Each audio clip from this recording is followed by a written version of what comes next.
The fourth sample was collected by Jeanette McKinley in her fourth floor apartment on Cedar Street and Liberty Street in New York City. This is a very interesting sample because Jeanette's apartment was just across the street from the World Trade Center plaza. And as the South Tower collapsed, she was in her apartment. And the force of the collapse and the debris blowing from it across the street broke her windows of her apartment, and the dust flowed in. We actually have photographs of the interior of Jeanette McKinley's apartment with this layer of dust everywhere. Now this is a very important sample because it was collected immediately as the tower was falling, you see. Yeah, I should mention that Jeanette McKinley, like so many others who breathed in this dust, this toxic World Trade Center dust, she has become very sick, extremely ill. And many have died from this. And this has been attributed to the toxicity of this dust, which, according to scientists, had an alkalinity equivalent to that of liquid Drano. There's also asbestos in the dust and other nasty things like mercury. So let me just talk a little bit about the toxicity of the dust, having discussed now the chain of custody for each of these samples, which is clean, and we'd be glad to testify in court about these samples and the independence of them, the fact that they were not and really could not have been seeded. I rather resent that accusation, as if I knew how to make this stuff to begin with, or would have a proclivity to seed scientific samples. No, we're behaving as scientists and proceeding in a scientific manner as we study this dust. With regard to the World Trade Center dust sample collected by Jeanette McKinley, she told me that she had a sense that this dust could be usable in an art project of hers, a display. She is an artist, and as my first report came out with regard to the World Trade Center destruction and the anomalies and my questions about the official story, Jeanette read that report and she contacted me and said that she had this sample of the dust, would like to look at it. And of course I said I would.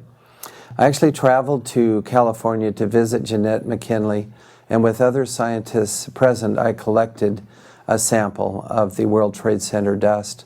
Subsequently, dust samples from Jeanette McKinley were sent directly to Dr. Ferrer and to Kevin Ryan. And all of us have seen these red-gray chips in this World Trade Center dust. So the chain of custody is clean, and the science is very sound, I believe, and has been published and not refuted. So we feel we're on very solid ground with these studies. I don't know that I need to repeat what Dr. Ferrer has described very adequately and very well. So I would like to emphasize certain conclusions that we determined from our study of the World Trade Center dust and this red material that Dr. Ferrer has discussed so very adequately. I would like to say before proceeding that Dr. Ferrer was a key in analyzing this red-gray material, and his expertise with both the scanning electron microscope and the transmission electron microscope proved to be invaluable in this study.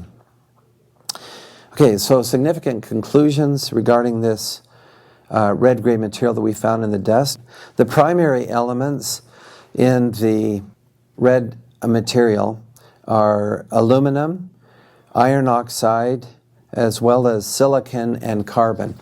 I'd like to say that the silicon first confused me when I saw that in this red material because it's not needed in thermite. In thermite, all you need is fuel, aluminum, and an oxide, a metal oxide such as iron oxide, so that the oxygen goes from the iron oxide to the aluminum with the release of enormous amount of energy. And this also results in a production of molten iron. Now, and some of that would be, as you have this molten iron being formed explosively, will form droplets in the air. We do see many iron-rich droplets, both in the World Trade Center dust and in the residue, the ash from burning these red-gray chips. The question about the silicon, why is that present?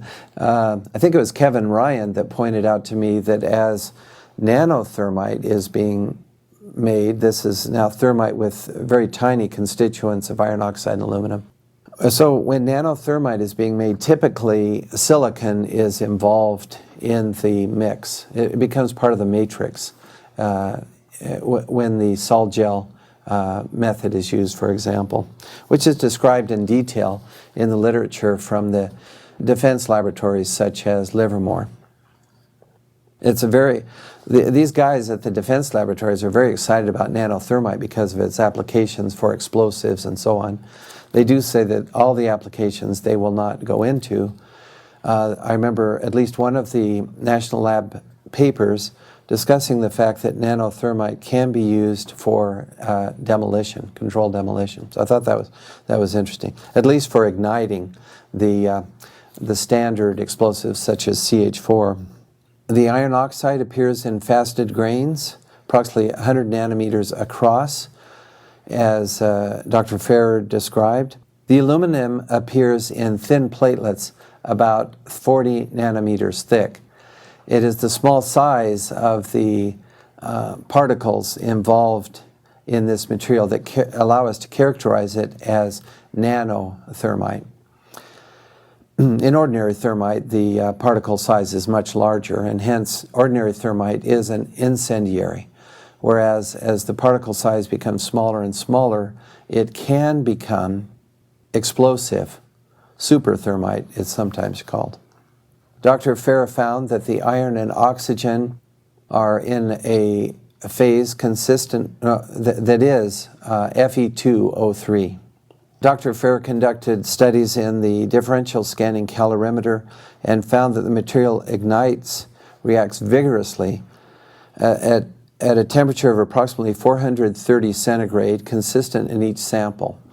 This is approximately the temperature at which nanothermite ignited in a study published by Lawrence Livermore National Laboratory. Also, the narrowness of the heat trace, the DSC trace, indicates that a very rapid reaction has occurred, both in the study with known nanothermite and in the study of the red material as found in the World Trade Center dust. We found that the spheroids that are rich in iron produced by the DSC test, that is, by the ignition of the red material in the DSC, these have a signature of that is rich in iron with not enough oxygen to make even FeO. So that indicates to us that the iron has been reduced, which again is a signature for the thermite reaction. So the formation of the spheres, which implies a very high temperature, over 1400 centigrade, and the reduction of the iron oxide to an iron-rich phase indicates that a thermitic reaction has occurred. And therefore, we are able to call this a material an active thermitic material, both from our DSC studies and from the results from the electron microscopes. Let's not forget that this red material contains also a significant amount of carbon. And the formulation of nanothermite as described by National Laboratory publications also implies the presence of carbon, very typically. The organic is used with nanothermite in order to produce gas, that is a very high pressure gas that makes the nanothermite an explosive. And so all these results are consistent with the presence of a pyrotechnic or explosive in the World Trade Center dust in large quantities that really should not be present in an office building in downtown New York City. Okay, so we need some investigation that will take the blinders off and say, we're not just going to look at fires. We will consider the possibility of explosives, and we will look for explosive residues, as we have done on our own initiative in the World Trade Center dust. And on the steel that Dr. Farrer mentioned, we need an investigation that will have the power to subpoena these samples collected by Professor Barnett, and then we'll look at the residues that you can see in photographs of this Swiss cheese steel from the World Trade Center 7 and from the towers, and be able to determine if this residue has aluminum entrained in it, as we expect from the use of thermite. This is the residue on the surface now, this grayish residue that you can see. I predict that aluminum will be found entrained in that residue on the surface. Or some other, well, that's, I mean, thermite can be made from other combinations, but one would expect aluminum as the most readily available fuel for this type of a high energy reaction that would result in the sulfidation and even evaporation of steel, because the temperatures can be reached by thermite. In conclusion, I strongly support an investigation, a thorough and fully funded investigation of the events and people involved in 9/11. Allow people to come forward and testify of what they have heard about 9/11 from various sources. We need this investigation. Right now there is, in effect, a dark cloud hanging over America because of these unanswered questions. It would be better to face this head on and allow a thorough investigation and perform this investigation in such a way as to get at some answers. And so we need this investigation, and I think that's all I have to say about that today.